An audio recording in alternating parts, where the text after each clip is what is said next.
चलो मच्छिंद्र गोरख आया अशी हाक गोरक्षनाथांनी मच्छिंद्रनाथांना का मारली, आज या व्हिडिओमध्ये आपण जाणून घेणार आहे। ही कथा फार कमी लोकांना सविस्तर माहिती आहे।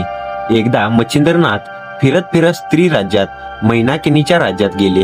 हे राज्य असे होते की तेथे पुरुषांना प्रवेश नव्हता आणि जो जाईल तो मायेच्या जाळ्यात अडकून तिथलाच होऊन राही। खुद्द मच्छिंद्रनाथ तेथे अडकले। त्यांनी गृहस्थ आश्रम स्वीकारले आणि आपली मूळ ओळख विसरून गेले। जेव्हा त्यांचे शिष्य गोरक्षनाथ यांना असे समजले तेव्हा ते आपल्या गुरूंना सोडवण्यासाठी तेथे गेले, पण तेथे पुरुषांना बंदी होती। म्हणून गोरक्षनाथांनी स्त्रीचे रूप धारण केले आणि ते एक मृदंग वादक आणि नर्तकीच्या रूपात राजवाड्यात घुसले। तेथे गेल्यावर त्यांनी मृदंग वाजवायला सुरुवात केली। त्या मृदंगाच्या तालावर त्यांनी एक सांकेतिक मंत्र वाजवला, चलो मच्छिंद्र गोरख आया। मृदंगाच्या या नाद ब्रह्मामुळे मच्छिंद्रनाथांची माया उतरली। त्यांना आपली खरी ओळख पटली आणि ते त्या मोहपाशातून मुक्त होऊन गोरक्षनाथांसोबत बाहेर पडले।